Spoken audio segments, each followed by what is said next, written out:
And as we walk down the road of life, it's filled with beautiful roses and beautiful fragrances, but there's lots of thorns.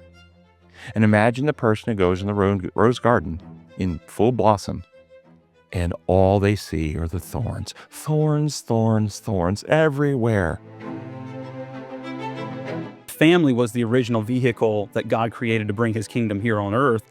And we have the church now, thankfully, as the backup, but the family is still the primary vehicle that we learn how to develop as people, and how cool would it have been for Adam and Eve to have raised children in that atmosphere.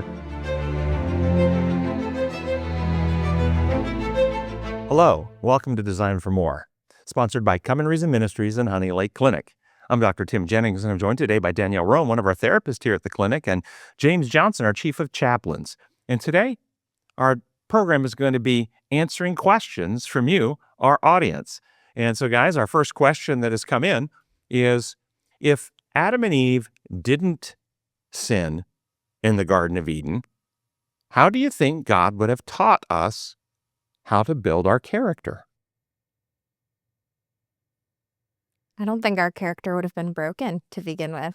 Okay, there would have been no sin if they didn't sin. They'd been perfect, right? Right? Yeah, so that's true. But is that what character is? Well, I mean, Is sinlessness character? Right. It can be part of it, right? That's the goal of our character, is to determine, what kind of person we are, what are our values, what are our ethics, how do we live in the world, how do we connect with each other with relationships, and of course, how do we relate to God, as well as, one of the really cool things that God created when he made the heavens and the earth, he made structures, he made designs, he made hierarchies, and all of those interrelated connections and relationships require interaction. And so as Adam and Eve, in the beginning, they got truth directly from God. They didn't have to filter it through any crazy design matrix. God told it to them. It must be true. And don't you think Gabriel and holy angels were visiting with them too? Absolutely. So they had interaction with intelligent beings. Oh, yeah. The heavenly family and the physical family would have definitely, been in connection for sure. Yeah. Even character development in a sinful world still involves being taught by God. So I have an idea here, but let's see if we're on the same page first. My view has been that God can create sinless beings, and he does, but character cannot be created. Right. Character has to be developed by the choices of the beings. We develop if we're free beings. Now, robots don't develop character. Computers don't develop character. But character is who we become based on free choice. Yes? Yeah. Are we in agreement with that? Yeah. Okay. So God created them sinless and flawless, and they corrupted themselves by their choices. But it was not a requirement they did that. Right. Okay.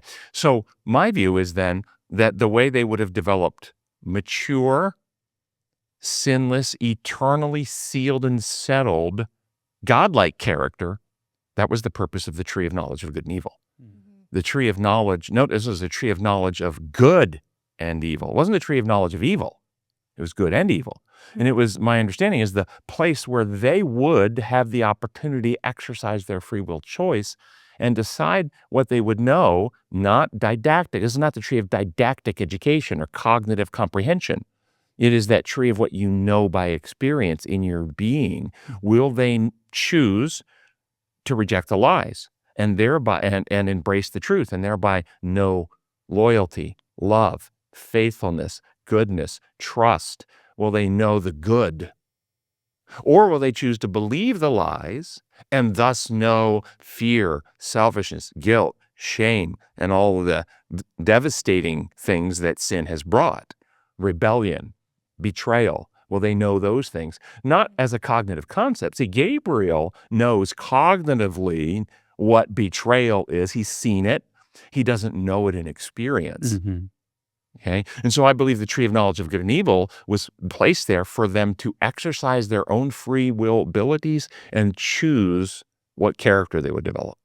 What do you think about that I idea? would agree with that. Yeah, and so they could develop character also by choosing not to. Yeah, that's right. They could develop good and mature character and ultimately be settled or sealed such that once they've weighed them out, come to that conclusion, made that choice, then, as you know, if you've made choices, even in our fallen state, there's certain things you've had temptation on or been faced with, and you've weighed them out, and then you've made a choice on it. And based on the different lines of evidence and life experiences and biblical revelation and so forth. You've made a choice on it and you've settled that question. You're really not open to temptation on that anymore. Isn't it true? Absolutely. Yeah. Yeah. And we won't go into the neurobiology, but I would just say, in principle, when you make those choices, it actually changes your neurobiology in ways that makes you less vulnerable to, those temptations in the future. Absolutely. And one of the things that we don't get to see because of how history unraveled, but I often wonder how cool it would have been for Adam and Eve to continue, because the family was the original vehicle that God created to bring his kingdom here on earth. And we have the church now, thankfully, as the backup, but the family is still the primary vehicle that we learn how to develop as people, and how cool would it have been for Adam and Eve to have raised children in that atmosphere and have them develop, because as children, we have to learn, we have to experience, and how cool would it have been for them to pour that into their children and for them to experience God, not just for that short period of time, however long it was in the garden before sin, but for eternity. Oh, no, I love that. Okay. Yeah. And no, total agreement, like just harmony here. But that opens up a whole new perspective on some of God's purposes that were undermined. Because doesn't the Bible tell us that in 1 Corinthians 4:9 that we're a theater, a spectacle to angels and to men, that angels long to look into these things? Right. Okay. And there was this disruption in the heavenly family already going on when God created Adam and Eve. And aren't we told we're created in the image of God? Right? And so as you're describing this, think about the Godhead coming into the unity of love, because the triune unit, and they create in their image two now distinct individualities coming into the unity of love that's God designed the marriage relationship, and procreating beings in their image. And then in this world without sin, raising them.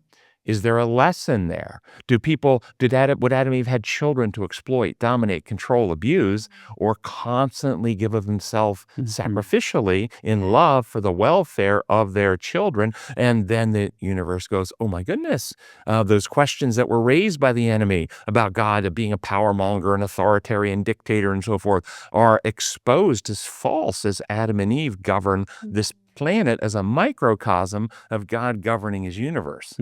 Absolutely. You see, I love that, and it brings in lessons, I think. And this is my personal view is why Adam and Eve were so viciously targeted by Satan in the rebellion. Because if you want to use the human metaphor, in that context, this planet became like the heavenly, headline news, where everybody's watching for the answers, and Satan wanted to corrupt it so we would actually misrepresent and teach falsehoods. That's right. About God. And so Christ came not only to save humankind, but to set the record straight. And it says in Colossians, all things in heaven and in earth are reconciled to Christ at the cross through the shedding of his blood. That's right. Interesting. That's right. Yeah. See all the connections? Yeah, that's interesting. I've never thought about that. Yeah. And to bring it back to character, Yeah. by them having and raising children, that would further develop their character even without sin. Yes. Yeah. So for the answer, sin was not necessary for character development. Yeah. In fact, sin is what has interfered with godly character development. And we do develop a character one way or the other. And some people are developing, and you see in the world and through history, people can develop character either to be Christ-like or Satan-like. Yeah. All right. Next question. What does it mean, and how can I recognize someone who has truly, quote, died to self? And how does one sustain it? What does it mean? Let's try to break that up. 3 questions. What does it mean to die to self? The biblical language of die to self. How can we recognize if someone has died to self? And how do we sustain it? So first question, what does it mean? Well, it's the aligning of ourself with God's design laws. We know the law of love tells us that everything that lives gives, but that is contrary to our sinful nature, our sin sickness of selfishness, that we come into this world with a selfish desire to be served rather than to serve others, but that actually goes against what we want. We want love, but we have to give it in order to get it. Like we mentioned earlier, that Adam and Eve's character would have been to give selfless service to somebody else, and they would have reaped the benefit of godly character and love in the process. And so when we look at these ideas of dying to ourself, it's saying that I know I have this desire that is unhealthy, it's selfish, it's sinful. I have to make the willful decision, and hopefully through the power of the Holy Spirit, that's the only way real transformation can happen in our lives, to act against that nature and to act in love, knowing that I'm putting away what I may selfishly want for myself in order to give to other people in what's most beneficial in our loving relationships with each other. That makes sense. I'm thinking about the wording of dying to self, because what is self? So are we killing the self, or are we killing something for the sake of the self? Oh, I love that. I'm trying to. I realize I've never. thought about the word. Well done. Yes. Yeah. So dying to self. How about dying to selfishness? Mm-hmm. Dying To selfishness. to, or can we rephrase it to like modern English of like killing selfishness? Okay. Because the dying to, the wording is like messing with my understanding of it. But this is a good question. Can a selfish person, by exercising their own power, purge or rid themselves of their own selfishness? Probably not.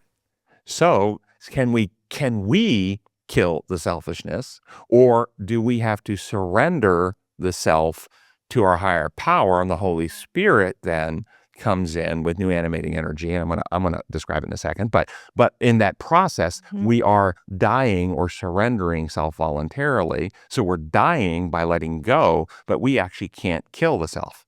Right. There is a difference there, isn't there? And in fact, many of the one of the major religious systems of the world, Eastern philosophies, are about overcoming this fear. So fear drives self-centeredness, survival drives. What makes people self-centered or selfish is fear of abandonment, fear of rejection, fear of getting harmed, and so they look to self-protect. And so it's vigilance towards whether I'm going to get money, whether I'm going to get power, whether I'm going to rise over, I'm going to be smart. It's all driven by fear. Okay, as soon as Adam and Eve sinned, they ran into it because they were afraid. And this fear is corrosive to us. It's contrary to love. Perfect love casts out fear. And the Eastern philosophies tried to do, through self-directed, emptying meditation, overcome their own inherent fear. That's what the Eastern meditation practices are all about, which is just the opposite of the Christian philosophy, is which we don't turn inward and empty. We turn upward and we focus our minds on Christ, and by beholding him, we become changed to the point we come to a point we trust him, and we open ourselves and we receive a supernatural, empowering presence. Does that make sense? Yeah. And so let's see if we can make this very practical for our listeners, though, and try to connect it with the Bible. Because everything you said is right, and I love your question. It's so insightful. It's very right on. Thanks. Yeah. And I might have missed that, and so I really appreciate, because we miss things when we've heard it so long that we have already understood it in a way that is interpreted the way, when I say self, I'm thinking selfishness, but you are right. There's a self. God does not want us to destroy our individuality, our personhood, our identity, our self. He wants to free the self from the infecting elements of fear and selfishness, and attach and reform our identity, empowered and built off of love and trust. Okay? And so when God created Adam and animated him to energy, animated him to life, breathing him the breath of life, he came alive, motivated, animated by love. There was no fear in Adam. There was no fear in Eve. They're completely motivated by love and trust and a face-to-face relationship with God. But as soon as they sinned, as soon as they believed lies about God, they ran and hid because they were afraid. Their motivating energy was no longer love and trust. It's fear and survival. And they took fig leaves, hid themselves, tried to make themselves better. That's the survival drives. And Adam and Eve, that's the life now that they have, the animating life, motivating energy. That's all they have to share in procreation. And so we're all born, as the Bible says in Psalm 51, in sin, conceived iniquity. We're born animated, motivated by fear and insecurity. And that's why Jesus told Nicodemus, unless you're born again, you cannot see the kingdom of heaven. Born again, this dying to self is being born again. And it's where the self detaches from being primarily motivated by fear and me first, and primarily motivated by love for and trust in God. I love the mental image that comes when you picture the self being detached from that and then reattaching to God and truth and love. Yeah. And then that is and when somebody really makes that choice, that is the conversion experience, which can happen like this. It can also happen gradually.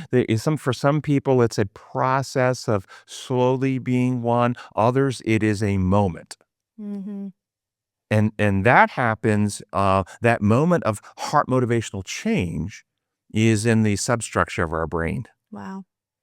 And then once we have a new heart, this is what you read in Romans 7, once we have a new heart, a heart that wants to do the right thing, that heart, that motive, that animating, I want to glorify the Lord. I want to bless others. I want to be a loving person. But then we find as we go to carry out the duty, we stumble.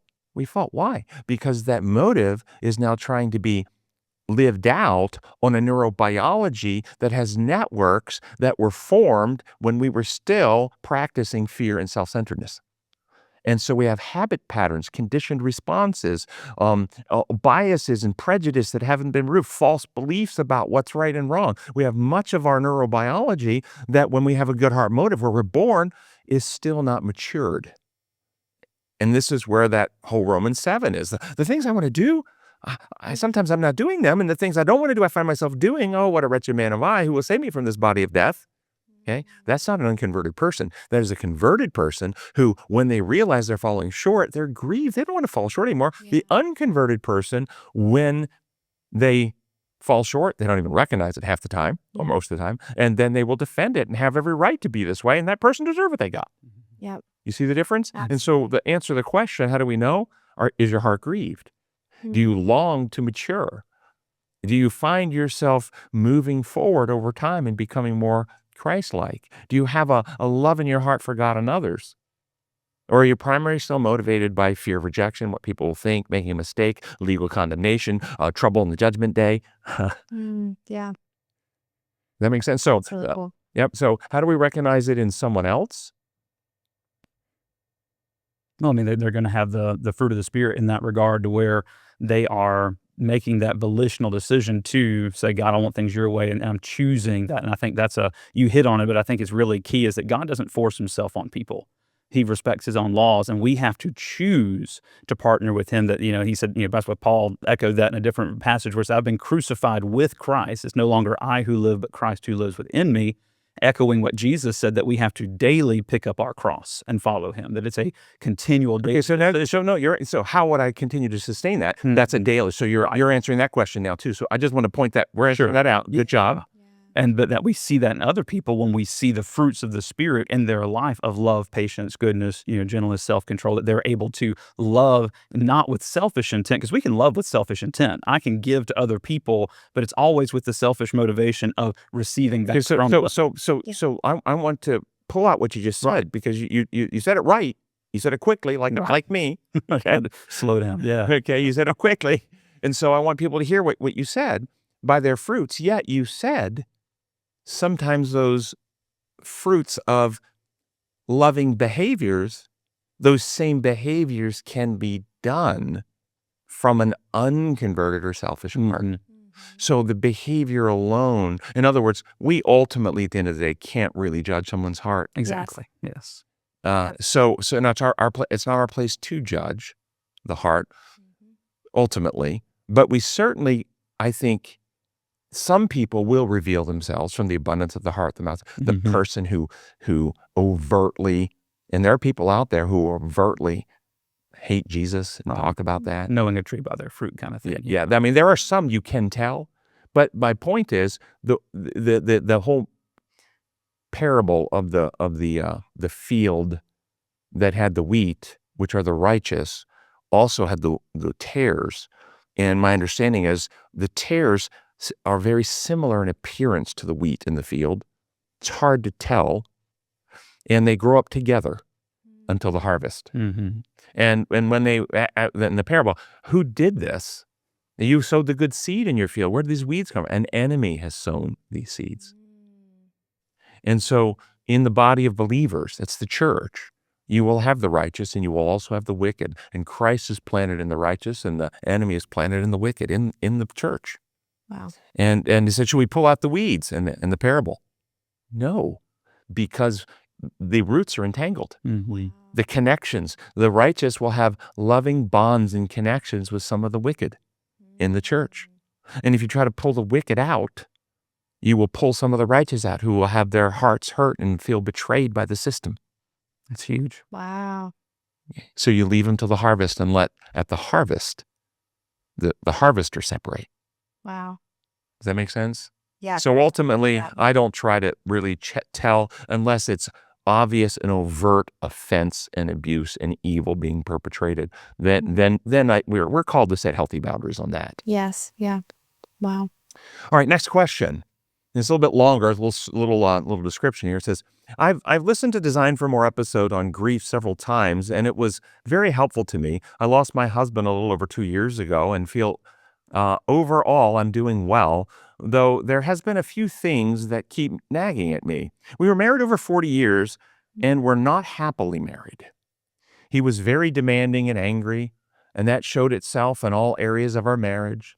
I so wanted to be happy and be at peace within myself in spite of this, but I was never able to achieve that while he was alive. I was tense, anxious, had nightmares, panic attacks, became tense every time I walked into the door of the home I love when he was at home. I am now much more at peace, love being in our home, and enjoy the peace and quiet of being alone, and my relationship with God has blossomed. I feel his presence with me, and I'm loving that. I do feel somewhat guilty over this, though. There is this nagging voice telling me I should have been able to achieve this peace no matter the storm going on around me. What are your thoughts on this? I'm going to start with you on this one, Danielle, because you're our Yeah. resident therapist. What do you think about this? First off, as you hear it, do you disentangle the different elements? Yeah, absolutely. Okay, so Yeah. so are there elements that are? Is it surprising she struggled to find peace in a marriage that is functioning the way she described it? Is that surprising? No, it's not surprising. And the part that stands out, Why is that not surprising? Let's say why is that not surprising? well, when you're in a situation where you're constantly exposed to, and when specifically in a marriage, when you're that intertwined with somebody that's that overtly disruptive, and I don't know all of the details of the Right, but relationship, it was yeah. but based on her describing her experience and what it was like for her, I don't know how you would feel peace and stay in that dynamic. So metaphors. Yeah. Can you actually have a sense of physical wellness if somebody is beating you with a belt every day? No. I mean, will you be able to feel physically relaxed and physically good if you're getting beat with a belt every day? No, you'd be injured in your body. And yes, and you'll be bruised and you might be bleeding and then and no matter what ointment you put on it, if you get a beating again the next day, it never heals. Yeah. Okay, so I think understanding how reality works, it really isn't possible to have that peace, the real fullness and thriving. Yeah. Okay. And even if we look at Jesus on his crucifixion weekend, he had peace with himself and peace with God. But I don't believe anywhere we have described that he goes, man, this is an enjoyable weekend. I'd like to do it again next weekend. Yeah. There was nothing part of that he enjoyed. It was agonizing. He talked about the agony that he was in Gethsemane to his disciples. So he had peace with who he was. Yes. He had peace with his Father. Okay. Yeah. But what was happening did not bring ultimate total peace to his experience. Is that fair to say? Absolutely. Yeah. And we've talked about this before, but just as a reminder that peace, while if we're at peace, we can experience happiness, but peace and happiness aren't the same thing. That you can, like I said, I can have peace with God, but still not have peace in my home. Peace is the absence of conflict. And so it sounds like she lived in a home that was full of that. And then happiness is a byproduct of healthiness. Exactly. Yes. And in an unhealthy home, there will be an undermining of true contentment and happiness. You can't be content Mhm. You can't have contentment in dysfunction. Yeah. And I want to add about Okay, so keep on. something else that stood out to me is the guilt piece. Um, Something that I've seen is that in relationships like this, people hold on to a little piece of hope that eventually the other person will change. And when that person dies, what's left over is the hope that was never met. And so I think that's also part of the grieving, is that potentially, and again, I don't know all the details of this listener's story, but what I could see is potentially that hope being what's left over and needing to grieve that it never really became what maybe she So was grieving an hoping it- unrealized dream or hope. Okay. Yes. And then the guilt can in some cases maybe be a protection against having to grieve that loss of hope, because if she holds responsibility for it never being the way it was, then she doesn't have to place that responsibility onto her husband for not changing and taking initiative and healing. I think that's a really good insight, and I agree. I think it's a factor. It's one of the slices or wedges in the process needs to be looked at. Yeah. I think there's another element here too, though, and that is, which I've seen often in these cases, is confusing the emotional reaction. Mm, Is it wrong if you've been beaten every day for 40 years, whether verbally, emotionally, or physically, and the beatings stop, that you feel relief?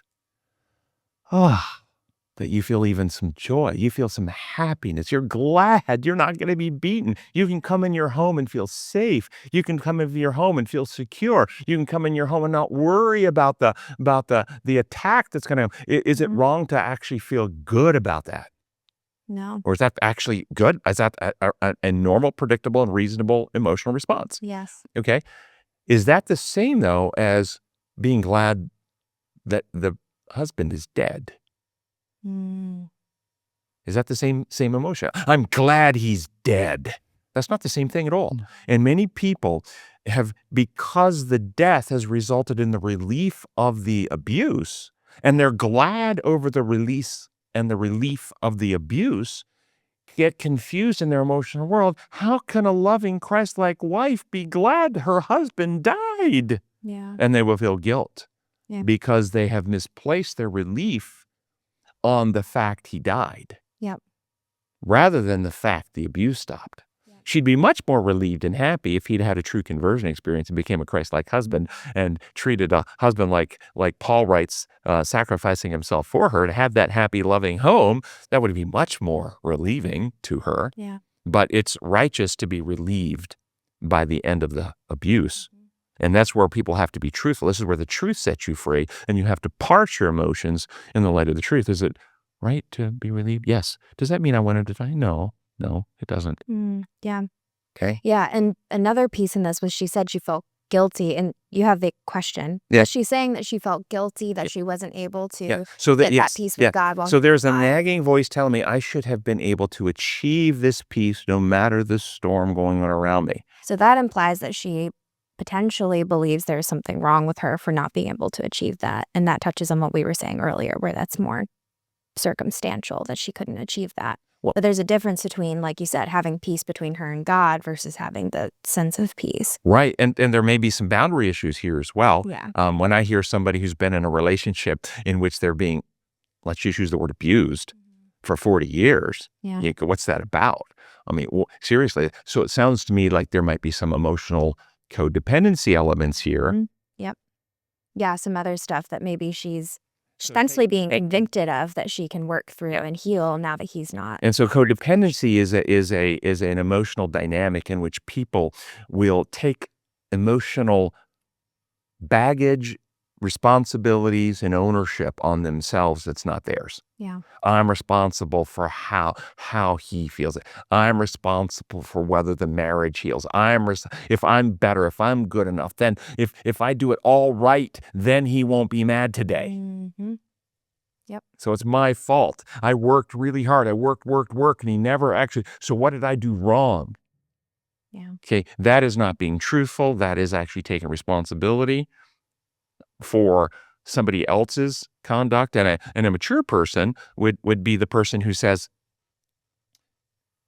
through God's grace, I want to be the healthiest person I can be in governance of me. fulfilling God's purposes, living out his design laws and how I govern myself. But I'm going to leave other people free to govern themselves. And as they govern themselves, I will evaluate what they're revealing to me about themselves. From the abundance of the heart, the mouth speaks. The good man brings forth good out of the good stored of him, Jesus said. And as my husband treats me this way, it's going to be a revelation to me that he's got issues, he's got struggles. And in love for him, I will not quietly go along and try to be a better in all that I do so he won't be mad. I'm not going to take ownership over that. I'm going to, in love, confront him in loving truth. Hey, you say you're my husband in Christ.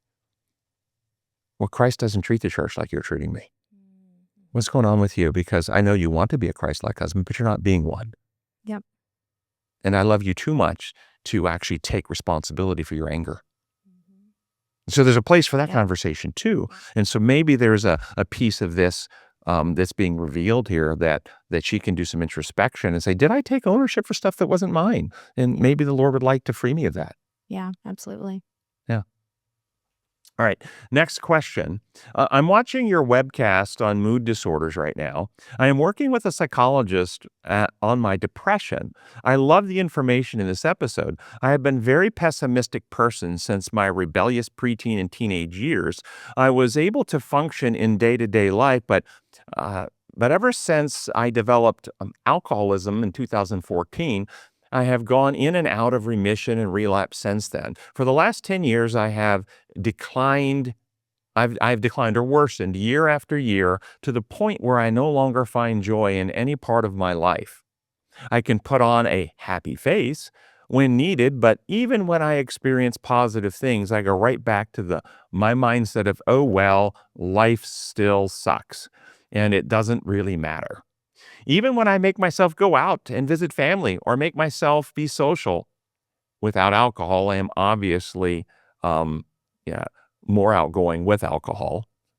So we're going out without alcohol. I still go right back to the feelings that I'm not good enough and I don't care about anything. I know you can't diagnose anything without actually seeing me, but would you say that I have deep clinical depression or persistent depressive disorder due to the severe alcohol consumption for so many years? I would love to be able to come see you, but I live in Texas. So I want to say, first off, it doesn't matter where you live. We have people from all over the world that come to our clinic. So if you want to come to our clinic, call the 1-800 number and talk to our admission team. They will talk to you about the program. They will talk to you about the access. They will talk about the insurance and all of this stuff. So if you're interested and you think that the program is going to help you, give a call to the 1-800 number and talk to them about that possibility. But moving that aside now, thoughts about this person? Well, I mean, with the alcohol, there's a neurobiological element there that's going to influence depression. I mean, so there's that piece that it would worsen a problem that's already there. But did I hear correctly that there was a period of time where they were doing really well? No, they've been pessimistic their whole life. Okay. They've been pessimistic, negative person who has been pretty much a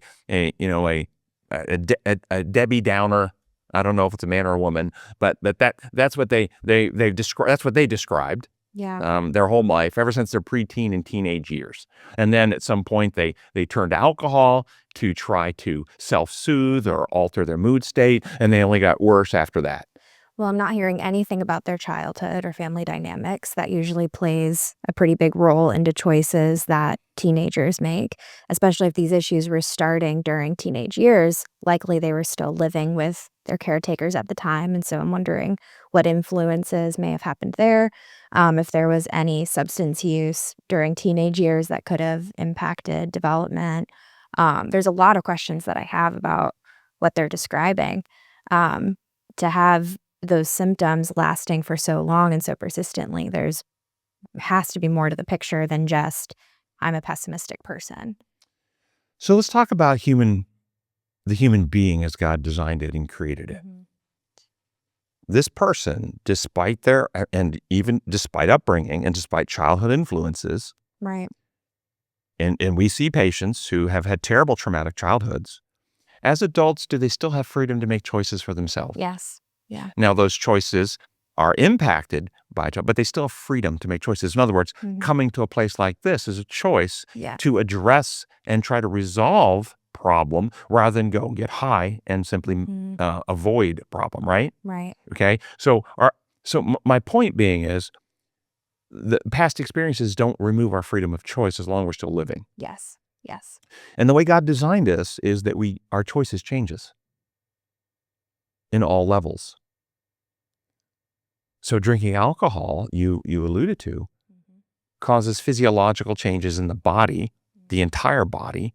Immune system is altered by alcohol. Liver functions are altered by alcohol. Heart functions are altered by alcohol. Brain functions, epigenetics, how genes are turned on and turned off, are altered by alcohol. So physiologically, alcohol alters the being, alters ion channels in the brain, alters neural signaling, and it's a central nervous system depressant. So chronic alcohol use increases risk of depression and lots of other things as well. So that's a factor. There's no question. That's true. And it's a choice to drink. But our patterns of thinking cause changes in the neurobiology. What we watch, what games we play, what God we worship, how we worship, what foods we eat. All of this is changing us. And if you develop a pattern of negative, pessimistic, discouraging, nihilistic interpretations of the world and yourself, the only outcome from that, it's not joy. Yeah. It's not hope. It's discouragement and despair. And neurobiologically, it changes the neurobiologic substructure of our brain, activates stress circuits, kicks up inflammatory cascades, causing physiologic changes. And then the longer we do this, think about any habit pattern. If you do something over and over and over again, pretty soon you're doing it without even thinking about it. Yeah. Whether it's how you brush your teeth, and you go into the bathroom before you go to bed, and you've got something on you're listening to, and you put up the toothpaste, and you start brushing. You're not even focusing on brushing your teeth. It's an auto routine that your programming goes through, and you go through the same side of your mouth in the same row, and you're not even aware of it. And sometimes you're so focused on whatever it is you're listening to, you go a few minutes later, hey, did I even brush my teeth? It's because you've done it so much, it's wired in. Well, people do that with their ways of thinking. Now, could you, and everybody who's listening, if you think about how you brush your teeth, you have a habit you will use with your right hand or left hand. You'll start in your mouth at a certain point. You'll go through in the same pattern every time. And you have the freedom to change that. And you could start with the other hand, but it would be very awkward. It wouldn't feel right. It'd be very difficult. There's no pattern there for you. It would actually take mental concentration and focus to do that. Yep. But if you were to do that over the course of time, it will eventually create a new pattern. You'll actually wire that in. And if you stop doing it with the other hand over the course of time, that prunes back. A person like this has habituated the patterns of behaving and interpreting. And even when they go out with socialization with people, their patterns of interpreting those socializations, as I'm reading this description, are negative. This is no fun. Nobody drinks here. Bunch of teetotalers. Okay. In other words, they're putting interpretations that are pessimistic and discouraging and negative. Yeah. It actually will take purpose of work and stop and go, well, let me find 7 things I can be thankful for. You know, I'm really thankful for the air conditioning they have here. It's 100 degrees outside in Florida, and we're in an air conditioning. We're really thankful for that. Okay, that's an absolute shift in the way this person processes. Yep. They won't even notice the air conditioning. Yep. And over the course of time, if they do that, they will build new patterns, and then they'll start walking through the world and with a different mindset. Can I give you all a metaphor? I know I've been talking a lot. Can I give you all a metaphor? Absolutely. Yeah. So life can, as a metaphor, be like walking through a rose garden in full bloom. And when you walk through the rose garden, there's beautiful, beautiful roses of all shapes and sizes with wonderful fragrance, but there's lots of thorns. And as we walk down the road of life, it's filled with beautiful roses and beautiful fragrances, but there's lots of thorns. And imagine the person who goes in the rose garden in full blossom, and all they see are the thorns. Thorns, thorns, thorns everywhere. They're miserable. But a person who actually focuses on the godly things in this world, the blessings God has provided, the flowers everywhere, they're not, if you've ever gone to a rose garden, I bet you almost always appreciate the roses, but you're consciously still aware of the thorns in the background. So if you reach out to pull one closer to smell, you're very careful not to get a thorn. You're not ignorant of the thorns, but they don't define your reality. Yep. And many people in the world who's actually been stuck by a thorn become conditioned to only see thorns, and they lose all the beautiful flowers of life. Wow. Yeah. That's a good metaphor. Yeah, what you focus on grows. Absolutely. Yeah. And any more to say to this individual? One of the things and this may be a rabbit trail, but one of the things that I've observed a lot with people is that they create some of these patterns of thinking off of a coping or survival mechanism. If everything in life is negative, well, they say, well, I hear this phrase a lot. Oh, I plan for the worst and hope for the best, and that's a survival strategy for them. But if that becomes a short-term gain, long-term loss, that's No, I'm going to jump on what you're saying because you're exactly right. Thank you for bringing it up. What you're describing are people who've been wounded, hit the thorn, and they haven't healed it. Yep. They haven't healed. And so underneath a lot of the negative, pessimistic people like this, they're angry still. They're bitter. They were wronged somewhere. It's not fair. Life's not fair. Yeah. And they haven't forgiven, perhaps. They haven't worked through the trauma. They don't feel safe. They don't ever want to get hurt again, so they don't want people to get close because they got betrayed, maybe. Yep. So oftentimes people like this, they have some type of wounds, and this is where you started out with, I'd like to know what the childhood is. Are there unresolved wounds there that they're still responding to and they're hurt and bitter by? Absolutely. Yeah, that's well said, Pastor. Yeah. Other comments, concerns here? Reach out to admission. So come to Honey Lake. We'd love to. Well, guys, we have. I think these questions have been great, and your guys' answers are awesome. And to our audience, we have just touched on some of the questions. We have a whole long list more, but we're going to have to wind this down for this program. And so, thank you for joining us today. And if you have questions, send those into questions@designformore.net. Questions@designformore.net. And we will answer, hopefully, your questions if you send those into us in a future program. But we're going to follow up with another show to finish off the questions we have here. So thanks for joining us. Thank you for joining us on Designed for More, brought to you by Come and Reason Ministries and Honey Lake Clinic. Also, don't forget to check out our other podcasts for more inspiring content.